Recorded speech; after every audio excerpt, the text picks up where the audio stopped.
Kabupaten Sumeneb, Pulau Madura, Jawa Timur menjadi zona merah virus corona setelah ada 4 warga yang terkonfirmasi positif. Pertumbuhan ekonomi akan turun ke 2,3. Kasus konfirmasi positif 8.607 orang. Ancaman stabilitas keuangan menjadi sangat nyata. Antisipasi penyebaran corona, pemerintah secara resmi mengeluarkan larangan mudik. Mudah-mudahan kita dibebaskan dari virus corona, apa yang disebut wabah. Maka dia mati dalam keadaan mati syahid. Kurang lebih 25.000 pasukan tentara muslim gugur karena terkena penyakit taun. Pengertian penyakit taun, ulama berbeda pendapat, atau yang dikenal dengan istilah al-waba.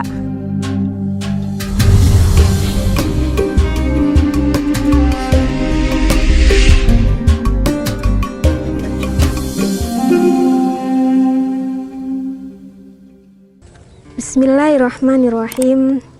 Assalamualaikum warahmatullahi wabarakatuh. Alhamdulillahilladzi hadana lihada wa ma kunna linahtadiya laula an hadanallah. Rabbi shrahli sadri wa yassirli amri wahlul 'uqdatam min lisani yafqahu qawli. Allahumma shalli ala sayyidina Muhammadin miftahi babi rahmatillah.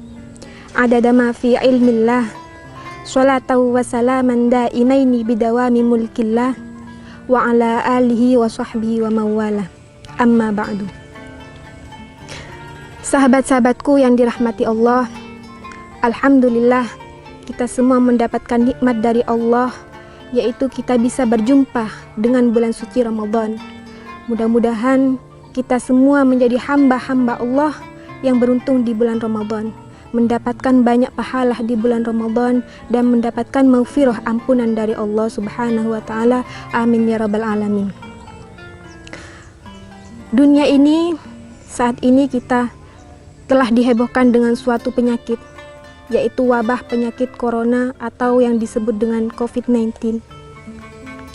Berbicara tentang al-waba fil Islam, wabah di dalam sejarah Islam, dahulu juga pernah terjadi suatu wabah penyakit yang terjadi pada zaman Rasulullah, pada zaman sahabat, yang dikenal dengan penyakit taun.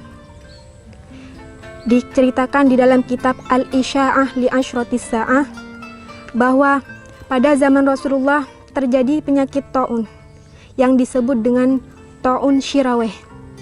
Juga pada zaman Umar bin Khattab terjadi juga penyakit taun yang disebut dengan taun Amwas, yang mana pada saat itu banyak sekali memakan korban nyawa.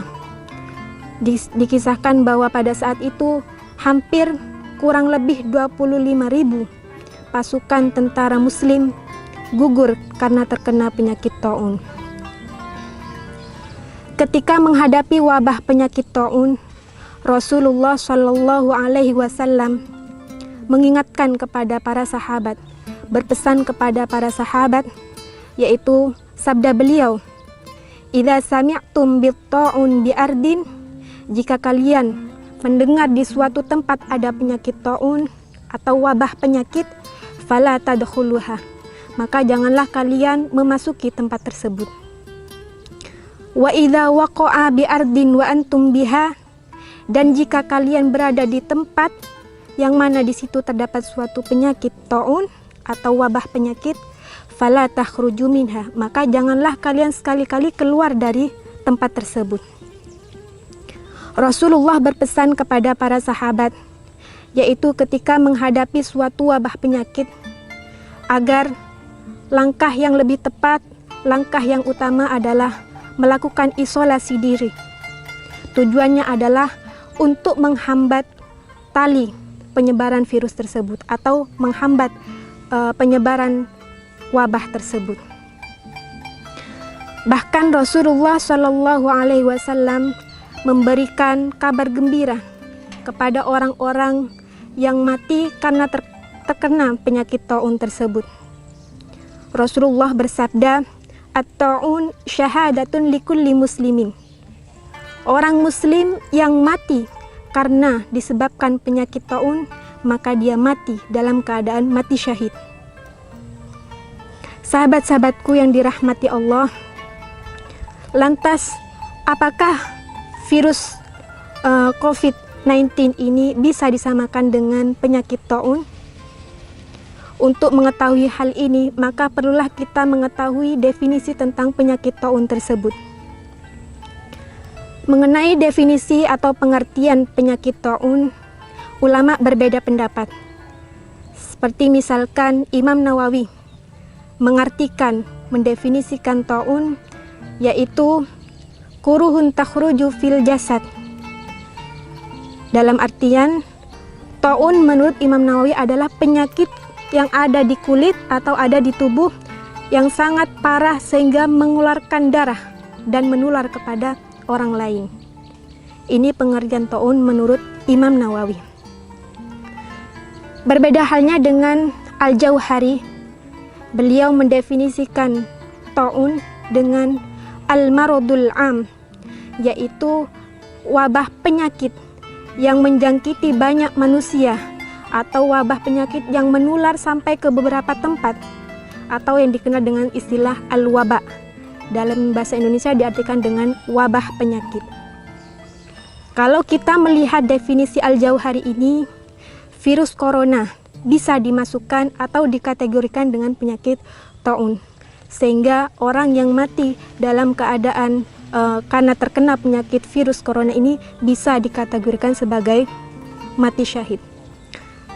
Namun di dalam kitab Fathul Bari, di situ disebutkan bahwa hadis Rasulullah yang menyatakan bahwa orang yang mati karena penyakit, wabah penyakit, tidak semuanya lantas dihukumi mati syahid. Namun hadis tersebut dikoyiti atau ada syarat-syaratnya, dikoyiti dengan hadis lain, hadis Rasulullah yang diriwayatkan oleh Sayyidatina Aisyah. Yaitu syarat-syaratnya adalah yang pertama, yamkutu fi baitihi. Orang tersebut harus berdiam diri di rumahnya, melakukan isolasi diri. Itu yang pertama. Yang kedua adalah sabiron. Orang tersebut sabar atas penyakit yang dideritanya, dia itu pasrah ridho kepada Allah. Kemudian yang ketiga adalah muhtasiban ya'lamu annahu la yusibuhu illa ma kataballahu lahu. Yang ketiga adalah orang tersebut yakin bahwa penyakit tersebut adalah ketentuan dari Allah. Maka ketika dia memenuhi syarat-syarat tersebut, 3 syarat tersebut, maka seperti sabda Rasulullah adalah orang tersebut mati dalam keadaan mati syahid. Sahabat-sahabatku yang dirahmati Allah, dalam hal ini kita dalam menghadapi ujian virus corona ini, marilah kita sama-sama selain melakukan ikhtiar lahir dan batin, berdoa kepada Allah, teruslah kita bersabar atas ujian ini. Sebagaimana Allah memerintahkan di dalam Al-Quran, ya ayyuhalladzina amanu ista'inu. Wahai orang-orang yang beriman, ista'inu, mintalah kalian pertolongan kepada Allah, bisabri dengan sabar, wassalati dan sholat. Kita disuruh oleh Allah, ketika kita mendapatkan ujian dari Allah, diuji oleh Allah, kita diperintah oleh Allah untuk bersabar dan meningkatkan amalan ibadah, meningkatkan kualitas ibadah. Marilah bersama-sama dalam momentum Ramadan ini kita bersama-sama meningkatkan ibadah kita kepada Allah, meningkatkan kualitas ibadah kita kepada Allah sehingga kita tidak keluar dari bulan Ramadan kecuali mendapatkan pahala dan maghfirah dari Allah Subhanahu wa taala. Beberapa hari Ramadan telah berlalu. Setelah itu Ramadan akan meninggalkan kita. Kita tidak tahu apakah Ramadan selanjutnya kita masih bisa berjumpa dengan Ramadan ataupun tidak. Kita tidak mengetahuinya. Kita sama-sama berdoa kepada Allah. Mudah-mudahan Allah memberikan umur panjang kepada kita sehingga kita bisa berjumpa dengan bulan Ramadan, kita bisa berjumpa dengan Ramadan berikutnya dalam keadaan yang lebih baik. Akhirul kalam, wassalamualaikum warahmatullahi wabarakatuh.